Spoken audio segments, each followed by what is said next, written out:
Hello, and welcome to my channel, The Entrepreneurial Mindset. I'm your host, Jay Berman, and today's presentation is titled The 7 Risks of Small Business Ownership. So if you think about it, running a business is kind of like risk management, and these are the 7 risks that you have to manage as an entrepreneur, as a business owner. Number 1, market risk. Number 2, sales risk. Number 3, competitive risk. Number 4, management risk. Number 5, employee risk. Number 6, legal risk. And number 7, financial risk. So let's look at some statistics from the Small Business Administration.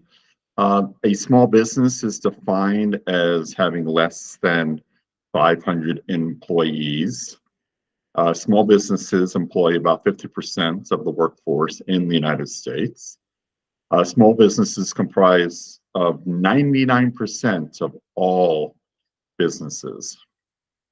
80% of small businesses have no employees. That means the entrepreneur runs the business by himself or herself.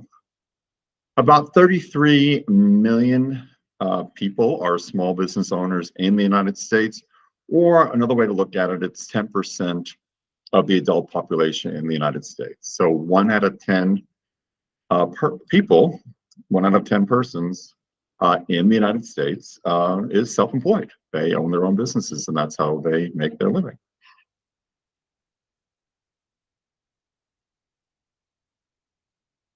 Again, some more statistics from both the Small Business Administration and the U.S. Business Formation Statistics. So starting, let's say, in 2012, 2.58 million new businesses were started in that year. And then the trend has been upward. So last year in 2023, approximately 5.49 million new businesses were started in 2023. So in the last 11 years, that has doubled. About 75% of entrepreneurs start their businesses from scratch.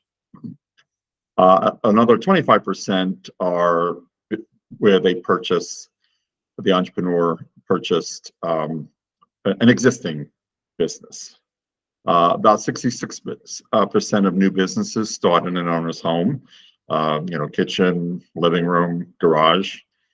And 80% of small businesses are what we would call sole proprietorships. Again, the entrepreneur is the only person operating the business, managing the business, running the business. They don't have any employees.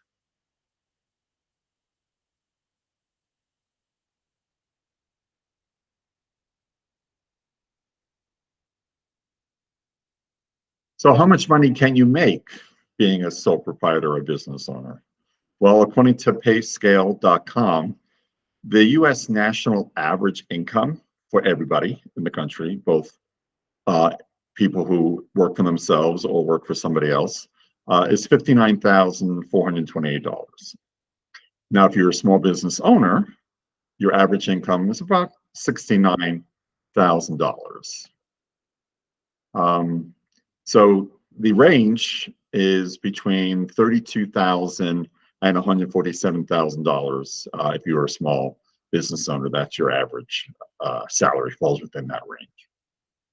Now, according to the Consumer Affairs, a middle class income for a family of 4, okay, in my state of Idaho is $62,897.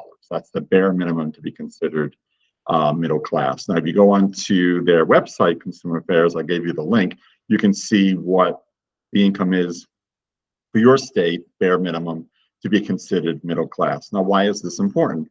Well, I would hope that if you want to start your business, that you would want to at least be in the middle income range of the salary that you want to start your business, unless you're planning to start your business as, let's say, a part-time side gig. But if you're really serious about your business, providing a salary for you and your family, this knowing what the minimum middle class income for a family of four in your state might be a good goal when you write your business plan. So if you're starting a business in the state of Idaho, in your business plan, I would recommend that your goal should be to make at least $63,000, assuming you're married with a couple of kids.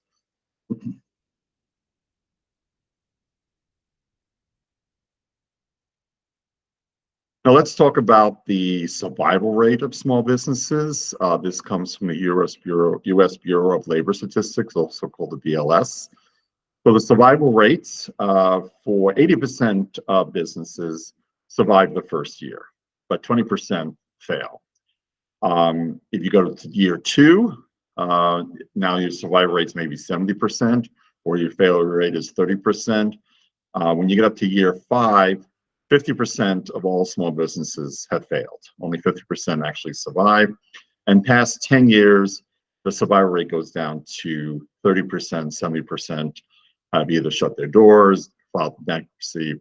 In some way, they have failed and no longer exist. Now, the question is, why do businesses fail?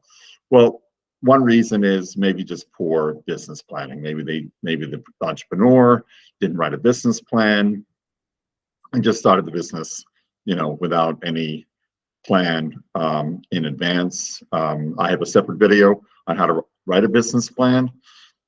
Maybe the revenues did not come in as expected. Maybe they were lower than what was expected. Maybe you didn't have a good marketing strategy.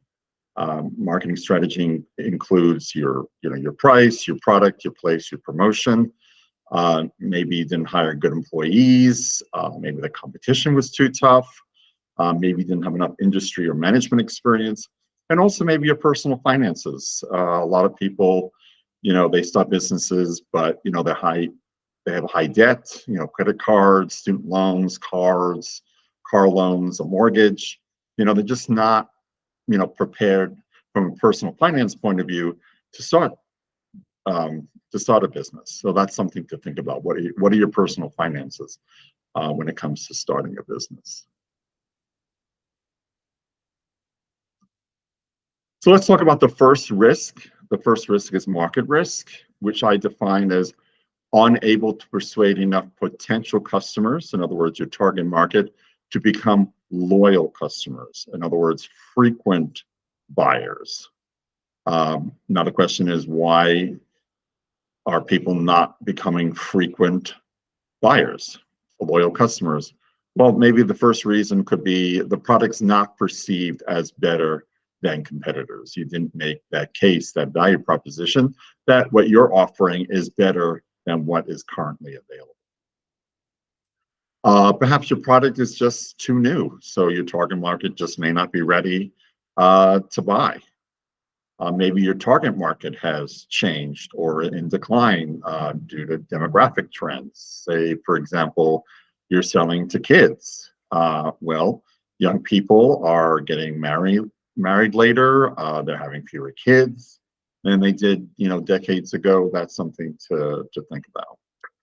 Maybe the product did not meet expectations. Maybe people did buy, but they returned it, or perhaps if it was a service, they canceled. Perhaps the product wasn't always available for purchase, so you're having supply problems. And maybe it's just also lack of what I call marketing firepower.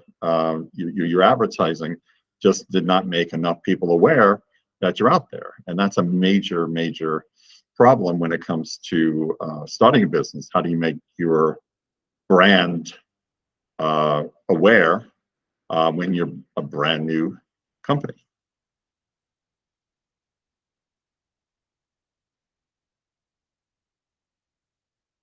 Now, as mentioned earlier, about 80% of small businesses don't have employees, so they most likely do not have a sales force. So this is a risk, sales risk. Number two is something you may not have to worry about. Maybe you're the only person making the sale because you're the only business owner, and that's fine.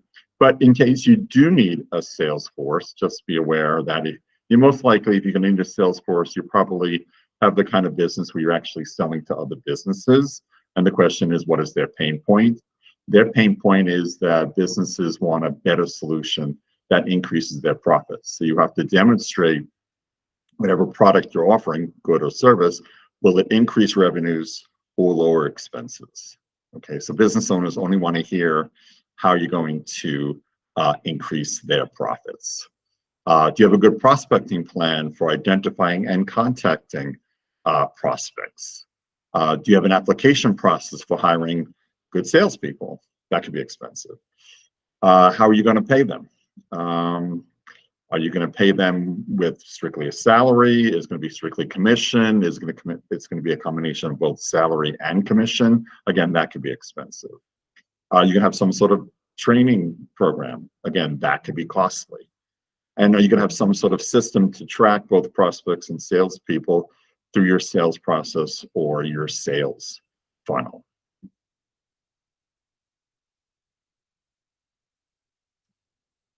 Okay, number 3, competitive risk. Is your corporate strategy and business model? It has to achieve profitability with a high rate of return because competitors have, competitive advantages.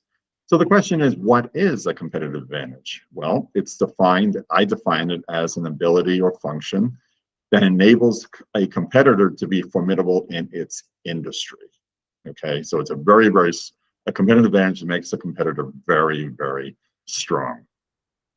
By having a competitive advantage, it enables a company to have higher profits than rivals, other competitors.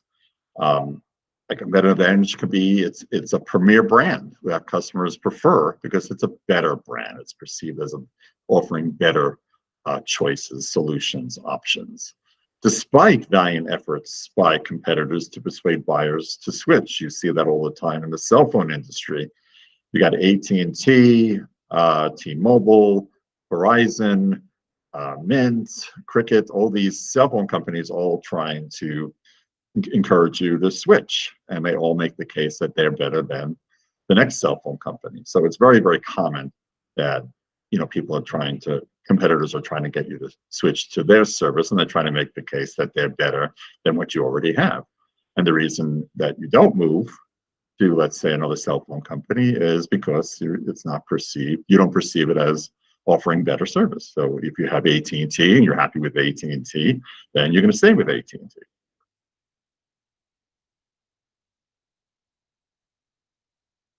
So what are some of the top competitive advantages?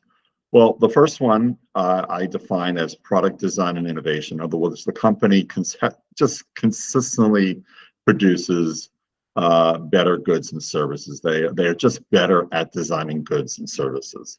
Probably the best example would be, a company like Apple would be a good example of that.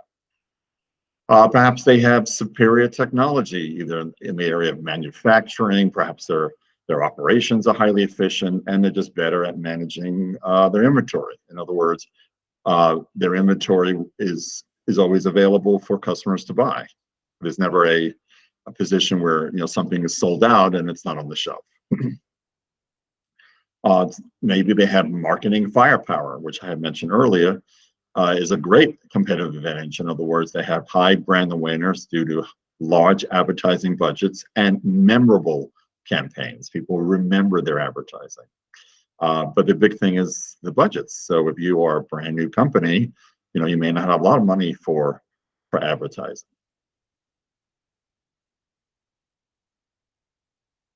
Another one might be customer service. In other words, the company has agents that are easily accessible, so they can answer your questions, or customers' questions or concerns about products. And that they could have questions before they purchase, or it could be questions after they purchase. So, in other words, sales agents are easy to get to through the telephone, or perhaps email or chat. Another competitive advantage would be workforce loyalty. In other words, the company provides a work environment in which managers and employees are encouraged and cooperative, are engaged and encourage cooperation, and thereby encouraging low turnover. Now, if you don't have employees, then that would not be a competitive advantage that you would have. But think of other companies, particularly bigger companies. This would be important to have workforce loyalty as a competitive advantage.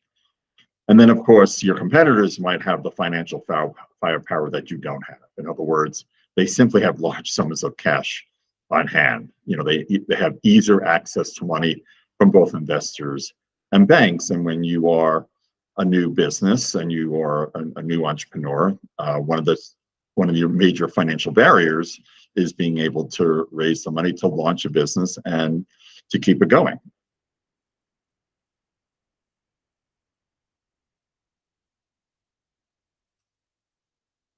Okay, management risk is number 4. In other words, are you able to demonstrate that you have the management competence, either from your education, you have perhaps a degree in business administration or an MBA in business administration? What kind of training did you undertake? What's your work ethic? Do you have long industry experience? And have you had any management positions? This is going to be very important because when you write the business plan, you're going to have to demonstrate that you have the competence to manage a business, and that comes from your work history. So hopefully, you've been in the industry long enough, 5, 10, maybe 15, 20 years. You've had numerous management positions. So the industry inside and out, and you know what the strengths and weaknesses are. Another thing you have to think about is, well, do you have the skills of management? And number 1 would be leading. In other words, are you able to inspire commitment from others? Let's say you do have employees, you do have investors, bankers, to help accomplish your goals, which are your long-term results, or your objectives, which are your short-term results.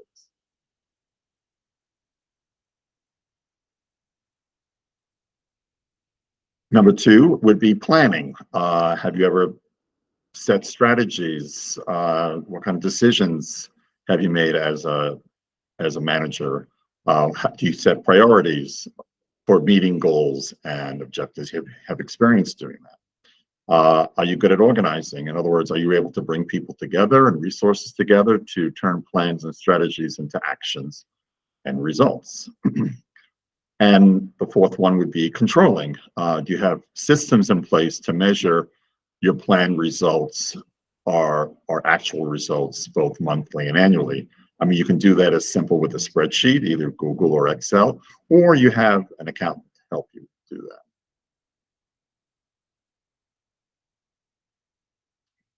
And again, do you have the manager's skill set? Are you good at decision making? Are you good at conflict resolution? Are you a good negotiator? Do you communicate well, both in writing and public speaking? I mean, writing, of course, would include emails. Are you good at problem solving, and you're good at conducting meetings? Because even if you're by yourself, and you can be meeting with a client, are you able to facilitate that meeting? Will it be productive? Other top leadership traits: do you have a vision for the future?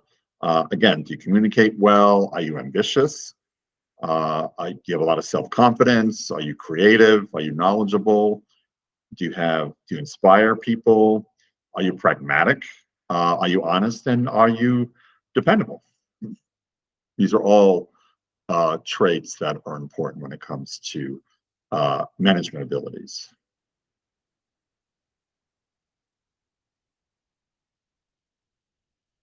Number 5, employee risks. Now, again, this may not apply to you because, like I said, according to the SBA, 80% of small businesses simply have no employees. So you're pretty much on your own. So this might be a risk that may not be relevant to you. However, if you do decide to hire employees, just be aware that, perhaps the employee is not performing well due to maybe not having a good work ethic, poor training, they don't have the skills, and they're just generally incompetent. Therefore, you're creating a high turnover rate, which it makes an unstable workforce. Nothing gets done, things fall through the cracks. You might have an employee that gets angry when they leave. They might sabotage your technology out of spite or malice. You might have employees that are alienating your prospects or alienating your customers. And then, of course, you run the risk of employee lawsuits, either due to discrimination, harassment. Now, a lot of business owners will solve employee risk by hiring independent contractors, but generally independent contractors are more suitable for short-term projects. So let's say you have a project that lasts 3 months, you hire an independent contractor, the project is over, the independent contractor leaves.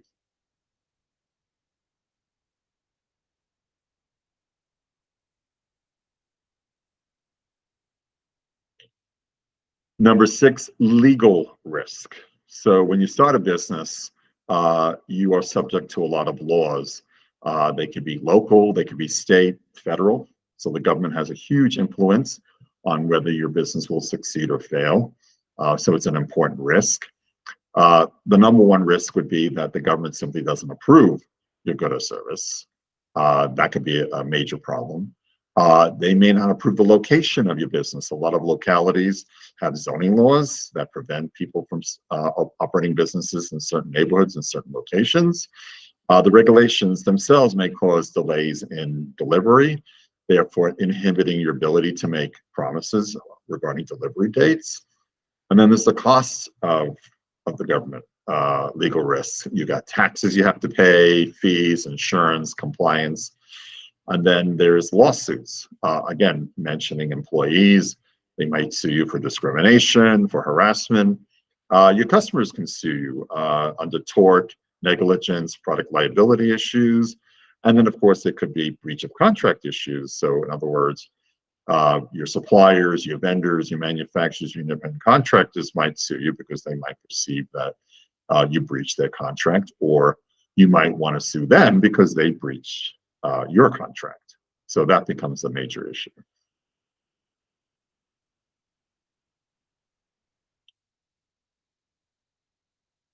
And the final risk, number 7, is financial risk. So all previous risks have a cost component, okay? And so if you think about what a business plan is for, it's to help you, better prepare risk management. In other words, how are you going to mitigate these risks? How are you going to lower these risks? So if you think about a business plan, it's kind of like a risk management document because all aspects of your business have expenses attached to them. And because the revenues in a business are not guaranteed. So I would recommend that you see my video on how to write a business plan, because your financial goal is to achieve profitability at a high rate of return, hopefully within several years. Because I had mentioned earlier, by year 5, 70% of small businesses have already gone under. They failed, bankruptcy, shut down their doors. And again, I mentioned the number one reason would probably be because of lack of revenues. People just run out of money. So I would recommend that you see my video. Is your business idea a good investment?